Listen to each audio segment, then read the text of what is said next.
Oke guys, welcome to Daily Charting with Toshi, di mana kita akan daily chart your favorite cryptocurrencies. Oke guys, dalam 24 jam terakhir, cryptocurrency market kembali lagi turun sebesar minus 1,4%. Dengan total crypto market cap sebesar 2,44 triliun US dollars. Dan sepertinya kita bisa lihat 55.000 US dollars sepertinya menjadi satu resisten untuk Bitcoin ya. Di masa sebelumnya dikatakan menjadi support. Ya, tembus kemarin, makanya sekarang sepertinya menjadi resisten. Nanti kita akan bahas lebih jelas secara technical analisisnya. Tapi overall yang ingin gue tunjukkan adalah cryptocurrency market kembali lagi merah ya. Jadi menurut gue kemungkinan besar masih ada chance atau possibility untuk Bitcoin meretest dari bull market support band sesuai dengan DCWT gue sebelum-sebelumnya ya. Jadi siap-siap, buckle up, dan apalagi buat kalian yang memegang rata-rata altcoins biasanya cenderung lebih merah ya, karena seperti yang gue bilang kadang-kadang gini, orang suka lupa dengan resiko altcoins ya. Orang suka menganggapnya BTC ETH tuh lebih lamban, lebih terlalu mahal, tetapi jangan lupa BTC ETH memiliki potensi down yang lebih kecil dibandingkan dengan altcoins yang market cap-nya tentunya jauh lebih kecil. Alasannya kenapa ya? Sesuai dengan namanya, karena market cap mereka jauh lebih kecil. Ya, kita lihat Bitcoin 1 triliun, Ethereum nyaris setengah triliun. Kalau kita lihat yang lain-lainnya, Binance saja itu nggak sampai setengahnya, jauh lebih kecil dibandingkan dengan Ethereum. Jadi makanya semakin kecil market cap dari satu aset itu semakin volatile, naik dan turunnya. Otomatis dari itu kalian harus siap-siap kalau portofolio kalian semuanya altcoins ya pasti akan lebih berdarah-darah dibandingkan portofolio yang lebih balance. Itu BTC ETH-nya masih lebih besar dibandingkan dengan altcoins. Gitu. Dan beberapa kemarin sepertinya sudah ada yang ngomong, tertarik gimana sih cara gua membagi portofolio gua. Nah, itu gua sudah tampung. Mungkin in the future video gua akan jelaskan gimana caranya supaya kita bisa membagi resiko kita dalam portofolio yang balance. Oke, dan berita pertama kita, El Salvador back in action. Ya, mereka buy the dip. Mereka membeli 100 Bitcoin saat market sedang discount katanya ya. Jadi menurut Presiden Nayib Bukele, yaitu Presiden dari El Salvador, mengatakan bahwa ia sudah membeli Bitcoin saat masa discount. Ya, atau lebih tepatnya bukan dia ya, tapi El Salvador. Menambah 100 Bitcoin ke dalam reserve-nya mereka mungkin masuknya ya. Kita lihat beritanya. Jadi sesuai dengan judulnya, El Salvador membeli the dip katanya 100 ekstra Bitcoin didapatkan dalam harga diskon ini menurut dia ya. Dan kita bisa tahu bahwa ya seperti berita yang kemarin, Bitcoin ini jatuh sekitar 8%-an di Jumat lalu dengan sampai ke 54.237. Ya, bisa dibilang sekarang masih di daerah situ juga ya, masih di daerah situ. Jadi apa namanya, ini terjadi karena varian baru dari COVID-19. Ya, dimana kita tahu terakhir terjadi juga dip seperti ini mungkin 2020-an ya, dimana awal-awal corona tuh mulai kejadian. Semoga varian baru ini tidak separah dulu dan ya basically market bisa kembali lagi naik. Gitu. Nah, tapi sesuai juga dengan yang gue katakan di berita gue kemarin ya, di DCWT kemarin, apabila terjadi lagi lockdown, gitu ya, kemungkinan besar Amerika Serikat nggak akan bisa memberhentikan dulu pembelian obligasi negara. Karena rakyat butuh stimulus. Kalau rakyat, atau ya mungkin lebih tepat gini, ekonomi tidak diberikan stimulus, itu semua bisa ngejam. Stimulus sama dengan ngeprint duit. Ngeprint duit sama dengan inflasi. Dan seperti yang gue sudah sering katakan, bensin utama dari cryptocurrency adalah inflasi. Jadi kita lihat dalam beberapa minggu, mungkin beberapa bulan ke depan, apa yang akan terjadi. Ya. Oke, kemarin ada beberapa yang komen dan kayaknya mungkin salah ngerti ya, bahwa untuk ikutan launchpad dari Bybit ini, lu nggak perlu 50 Bybit per hari ya. Nggak, jadi gini, di sini itu daily average bit ya, minimal 50. Hanya 50 saja. Lu hold selama 5 hari, atau lebih tepatnya selama masa snapshot ini. Lu hold 50, lu bisa ikutan launchpad. Nggak perlu tiap hari lu masukin 50 ya. Nah, jadi mumpung kita lagi buka soal ini, gua remind juga untuk kalau kalian yang memiliki BitDAO atau berencana ingin ikut program Launchpad ini, ya kita bisa tinggal taruh di Spot Wallet. Buat kalian yang belum punya BitDAO, gampang. Tinggal kalian kirim tinggal kalian kirim USDT kalian ke Spot Wallet kalian dan membeli BitDAO. Ya, kalian beli BitDAO dan tinggal hold di Spot Wallet. Saat kalian sudah hold di Spot Wallet, itu akan otomatis dihitung dalam masa snapshot ini. Ya, tapi gue ingetin taruh di Spot Wallet, jangan taruh di wallet yang lain ya. Jadi kurang lebih seperti itu, dan jangan lupa nanti saat udah lagi masa commitment period di sini ya, tanggal 2 Desember ya, jangan lupa untuk di-commit. Karena kalau nggak di-commit ya nggak akan bisa masuk ke program Launchpad. Oke, mumpung reminder mengenai Launchpad, gue juga ingin mengingatkan untuk Prime List dari Huobi, di mana ini akan berjalan dalam 3 hari lagi ya. Cara kerjanya sama ya, di mana kalian tinggal hold Huobi token kalian di spot wallet, dan juga tinggal tunggu masa snapshot period ini ya. Dimana kalau di sini namanya bukan snapshot ya, tapi pre-event identification verification ya. Jadi pastikanlah bagi kalian yang memiliki Huobi token minimal 300 ya, di sini lebih besar. Itu kalau gue hitung-hitung sekitar 50 jutaan ya. Itu kalian tinggal hold di spot wallet. Nanti kalian tinggal sisanya tinggal commit ya pada masa commitment period mereka, yaitu di tepatnya tanggal berapa? Sorry. Oh, di atas ini. Tepatnya di tanggal 1 Desember ya. Jadi kurang lebih seperti itu reminder untuk Prime List dan juga Launchpad di respective exchange mereka ya. Oke, dan pada hari ini sesuai dengan banyak request, Bang, bahas koin-koin metaverse, Bang. Pada ngedrop, pada longsor, gimana nih, Bang? Well, basically sesuai dengan yang gue sering bahas ya beberapa DCWT lalu dan beberapa komen juga yang menanyakan gimana koin-koin metaverse. Menurut gue udah bilang koin-koin metaverse itu sedang overheated. Andaikan lu mau beli pun, gue bilang tunggu sampai support. Tapi seringkali banyak orang yang tetap beli di resisten, gitu ya. Nah, sekarang pertanyaan mungkin gini, Bang, kalau gue beli di resisten nih, misalkan gue beli sini, kan tetap untung, Bang. Iya, ini lu keadaannya hoki, naik lagi. Pada faktanya berapa sering turun gitu saat dia keluar dari Bollinger Band. Karena gini guys, logikanya adalah Bollinger Band dengan deviasi 2 itu 95% harga itu tercontain dalam Bollinger Band ini. Berarti kalau lu beli saat Bollinger Band saat harga keluar dari Bollinger Band, lu secara risk reward that's bad gitu loh. Nah kadang-kadang gini, orang itu nggak mau memikirkan resiko. Orang pengennya fokusnya profit dulu baru resiko. Udah turun baru nangis-nangis. Itu sering banget terjadi ya. Dan apa namanya? Ya sebenarnya cukup manusiawi. Karena itu sering kayak disebutnya monkey brain. Apa itu? Kita sebagai manusia itu punya apa ya, dalam tanda kutip punya cara berpikir yang cukup mirip dengan monyet gitu, yang secara primal insting kita. Yaitu kita melihat action dan kita ingin masuk saat terjadi action. Nah, action itu apa? Kalau dalam market adalah harga nge-pump. Saat ke-pump, kita tuh secara apa ya? Secara mental tuh pengen masuk karena pengen untung, gitu ya. Nggak. Nah, tapi yang sering kali terjadi adalah apa? Untung kita itu untung paling sering saat beli satu aset saat dia justru koreksi, bukan saat dia nge-pump. Jadi ya, baik lagi intinya adalah kita harus mengasah kesabaran kita, gitu ya. Jadi kalau kita lihat sekarang Sen, support terdekat dia itu di MA20. Ya, jadi kita berharap dia bisa bertahan di MA20. Karena kalau kita ngomong secara weekly-nya, dia sangat overbought sebenarnya ya. Dan baik lagi seperti yang gue bilang, aset yang naik dengan sangat-sangat cepat, itu koreksinya juga bisa sadis. Ya, kita lihat di sini ya, dia naik sangat cepat dan gak make sense. Kita lihat, bayangin, dia open basically di luar dari Bollinger Band weekly hari ini ya, weekly candle ini, dan dia nge-pump berapa persen nih dari keluar dari Bollinger ini. Dia pump 107%. Ini movement yang nggak make sense gitu ya. Tapi kadang-kadang karena banyaknya orang bahkan nggak buka chart, mereka berpikir, waduh, gue nggak mau ketinggalan sampai kalau sen $10, $20, $30. Padahal kalau mereka bisa baca chart, mereka lihat bahwa ini gila, nggak make sense, naik banget gitu. Andaikan gue mau beli pun, gue mendingan cari support terdekat. Nah, itu cara berpikir yang benar. Gitu. Nah, jadi support terdekat di mana? MA20 di daily. Tapi balik lagi, walaupun ini support, jangan all in. Gue nggak pernah saranin untuk all in di aset apapun. Karena kalau all in, ya sudah, lu sekalinya salah, sekalinya support ini tembus, ya sudah, bye-bye. Semua uang lu nyangkut di situ. Kenapa nggak lu bagi-bagi? Andai kan lu punya modal 10 juta. Kenapa lu nggak bagi misalkan, gue pertama taruh dulu di sini misalnya 20%. Lalu kalau turun lagi, gue taruh lagi di sini 40%. Dan seterusnya, turun ke bawah. Lu martinggalin si average lu, gitu. Itu one of the best strategi gitu menurut gue. Karena apa? Lu jadi nggak langsung masuk ke dalam satu titik. Harga lu nggak hanya satu titik saja. Jadi kalau dia turun lagi, ya lu tenang. Yang sering kali terjadi adalah apa?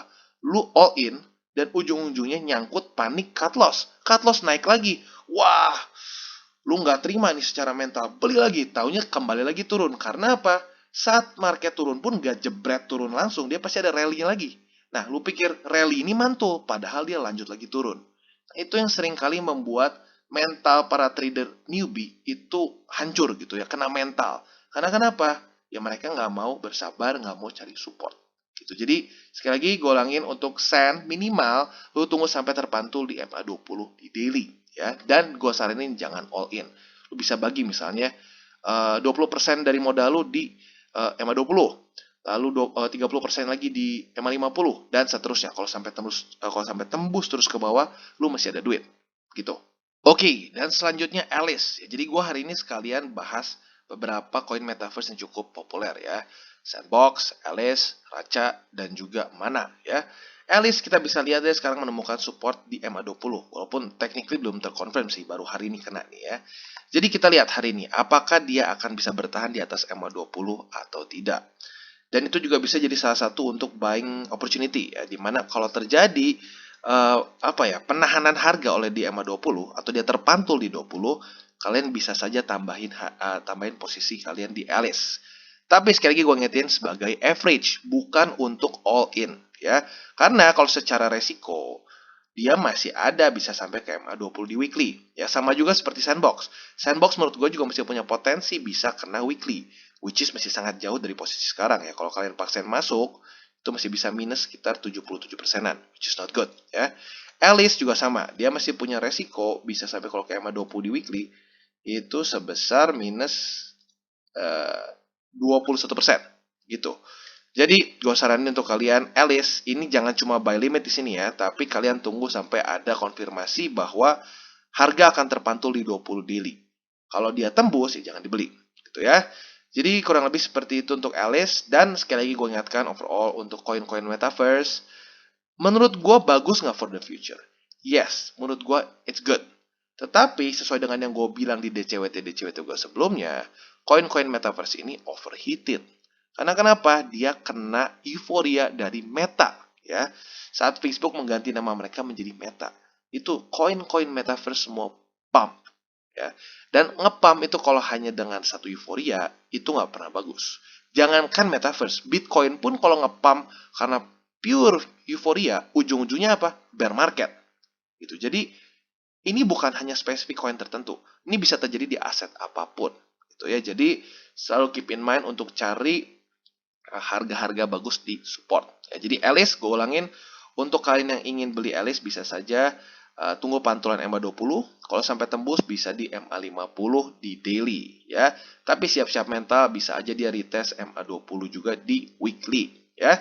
Jadi kurang lebih seperti itu untuk Alice. Dan untuk kalau take profit ya, salah satunya gue bilang kan gue take profit itu antara di daily atau di weekly. Mostly di weekly. Tetapi kalau dalam kasus-kasus khusus, gue akan TP di daily. Contohnya seperti apa?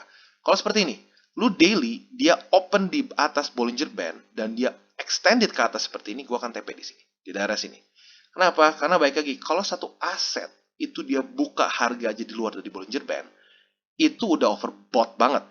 Ini aja udah overbought. Tapi kalau sampai dia open di atas Bollinger Band, itu salah satu aturan yang gue pakai untuk kalau gue TP di daily ya. Karena kalau sampai buka di luar dan tutup di luar, mostly ya 90% itu akan turun. Dan benar seperti kasus di Alice ini ya. Jadi gue harap beberapa dari kalian sudah TP ya di Alice ini. Oke, dan selanjutnya Radio Kakak atau Radio Caca ya, sama seperti gini. Kalau mau benar-benar sesuai, mereka bilang ini adalah Radio Kakak. Tapi ya kalau mau benar-benar tepat harusnya ngomong bukan Ethereum tapi Ethereum. Jadi ya perdebatan untuk ngomongnya spesifiknya seperti apa sih, gue balikin ke lu ya. Tapi intinya adalah kita bisa lihat bahwa Radio Caca ini turun banyak ya. Jadi ya itu dia gue bilang kenapa belilah di support, jangan paksain beli di resisten. Gue ingat waktu itu gue bahas Radio Kakak itu lagi kayaknya mungkin lagi di daerah sini nih, lagi ngepump di sini. Gue bilang it's overheated. Orang bilang, wah, heater aja bro, buy, itu kan untung. Ya, sekarang buntung. Gitu ya. Kenapa? Karena gini, menurut gua nggak worth it kita beli di resisten. Karena kenapa? Sejelek-jeleknya lu beli di support. Nih, kalau lu beli di sini, gitu ya, nggak akan lebih buruk dibandingin lu kalau beli di resisten, gitu loh. Ya. Jadi intinya adalah carilah support. Jangan dipaksain beli di resisten. gitu ya. Jadi kurang lebih seperti itu juga, dan gua sangat saranin untuk biasakan baca chart. Jangan masuk ke market buta gitu ya. Karena kalau gue lihat di radio kakak ini cukup banyak yang masuknya nggak lihat chart gitu ya. Karena yang mereka bilang cuma harga, nggak ada ngomongin support, nggak ada ngomongin resisten. Jadi biasakanlah diri kalian untuk membaca chart ya. Dan kalau kita lihat sekarang radio kakak ini bisa saja terpantul di MA50. Jadi bagi kalian yang ingin beli bisa saja di daerah sini sebenarnya ya. Tapi keep in mind bahwa ya jangan sampai catch a falling knife, jangan sampai all in di sini ya, buat average aja ya. Jadi kurang lebih seperti itu, dan ya kita lihat trennya ya, metaverse cenderung semua terkoreksi parah. Dan kalau kita lihat Sandbox, Alice, sama Radio Kakak, yang paling turunnya parah adalah Radio Kakak ya. Kita lihat dia minusnya itu sampai 54%. Kalau Alice kita lihat dari posisi mereka ya, itu dia di 36%. Sandbox dia di, waduh, Sandbox lumayan juga ya. Sandbox itu kita lihat dia di 21%. Kenapa Radio Kakak paling tinggi? Karena baik lagi, market cap dia paling kecil. Gitu. Jadi, satu bermain dengan satu aset yang market capnya kecil, ya lu high risk, high return. Gitu. Jadi lu harus tahu mengenai itu. Lu nggak boleh cuma berpikir potensi ke atasnya aja. Lu harus melihat resiko ke bawahnya juga. Itu cara yang benar untuk kita investasi. Oke, sekarang kita selanjutnya ke mana? Di mana ya, di mana-mana. Jadi kayak ngomongin lucu ya. Mana ini kita bisa lihat sekarang sedang terkoreksi sama seperti metaverse lainnya ya. Tetapi overall menurut gua kalau secara struktur mana ini salah satu yang not bad ya kalau dibandingkan dengan yang lain. Dia apa namanya nggak terlalu separah Alice maupun Radio Kakak ya.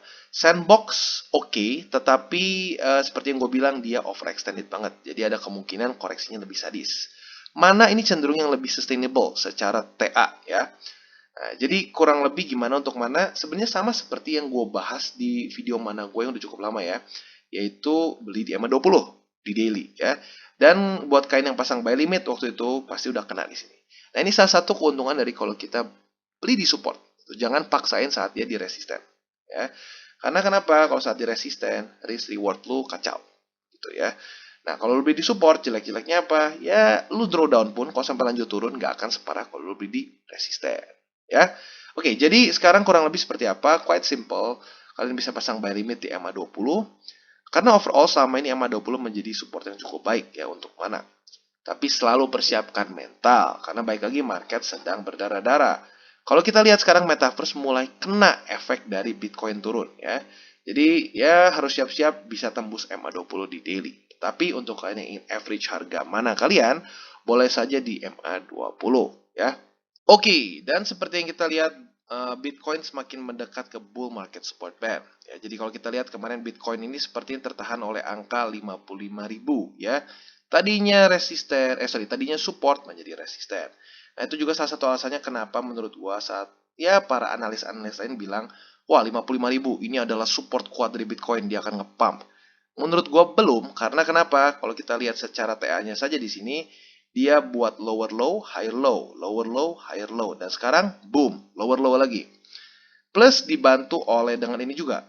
Seperti yang gue sudah bilang, secara statistik ya, saat Bitcoin tembus MA8 di weekly, dia akan cenderung retest bull market support band ya, yaitu ini, MA21 dan SMA20 ya. Nah, dari mana datanya? Ya ini gue udah di COT keberapa ya. Gue ngomong bahwa saat dia tembus, retest ya. Gimana lagi? Tembus, retest, dan terus-menerus. Bagi kalian yang tertarik buat lihat, ada di video-video gue sebelumnya. Tapi intinya kita akan semakin dekat ke sini ya. Kalau gue pribadi taruh di mana?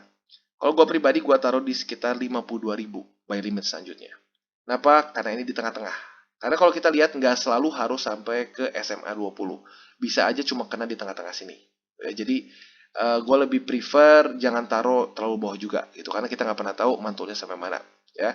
Atau boleh juga kalau lo mau gitu, lo lebih pesimistik melihat market, boleh lo taruh di SMA 20-nya, yaitu di sekarang 50.629 ya.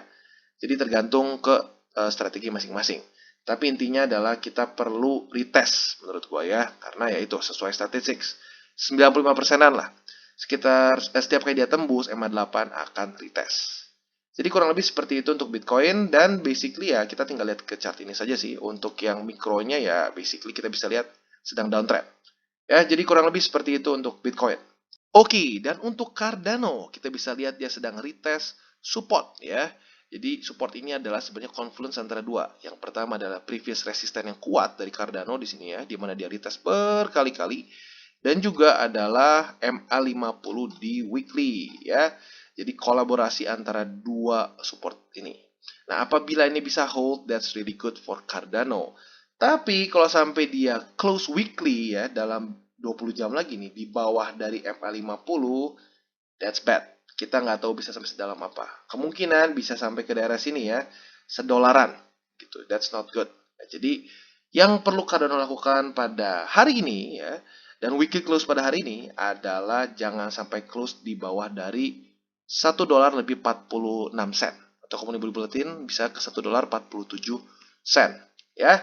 Dan overall seperti yang kita lihat, Cardano ini mungkin kalau dalam inilah cheat sheetnya Wall Street ini lagi dalam maximum pain, di mana orang semua udah wah ini udah nggak jelas aset, nggak tahu mau kemana, cut loss, cut loss, cut loss.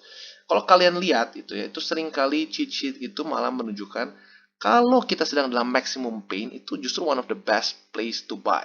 Tapi baik lagi, jangan lu beli cuma gara-gara nggak dengar gue ngomong gini ya, lu harus do your own research juga ya. Tapi kalau gua sih sudah ada buy limit di daerah sini ya, di daerah confluence antara MA50 dan $1 lebih 48 sen. Tapi baik lagi, gua pun nggak all in, gua hanya mengaverage harga gua. Ya, jadi kurang lebih seperti itu, dan ini bisa dibilang support terakhir, the final stand of Cardano nih dalam waktu dekat. Kalau sampai dia gagal juga ini menjadikan support, siap-siap Cardano bisa sampai ke $1 ya. Oke, dan yang terakhir kita ada AVAX ya, di mana AVAX kembali lagi retest MA20. Setelah kemarin dia menunjukkan momentum untuk naik, tetapi sekarang dia retest lagi MA20. Kenapa? Ya, well, seperti yang gue bilang, Bitcoin masih belum mau naik. Dia masih cenderung mau turun. Dan kalau kita bisa lihat di sini, inilah salah satu pentingnya kenapa take profits ya. Gue pribadi sudah take profits di daerah sini. Lebih tepatnya mungkin di 32, karena gue bangun rada kesiangan sedikit ya. Malas juga bangun jam 7 ya. Jadi gua TP di sekitar sini. Dan bagi kalian yang sudah TP, ya kita lihat sendiri ya, sekarang sedang turun. Jadi ini pentingnya take profits. Gua yakin nggak dengan project AVAX? Yes, gue yakin dengan project AVAX. Tetapi nggak berarti kita membabi buta nggak pernah TP. TP itu harus terus kita lakukan. Buat kalian yang belum tahu cara TP, nanti gue mungkin taruh link di bawah di mana gue membahas mengenai take profits dengan lebih komprehensif lah ya. Caranya gimana, yang newbie maupun yang mau lebih advance bisa juga ada caranya ya. Jadi intinya adalah ini pentingnya dari take profits.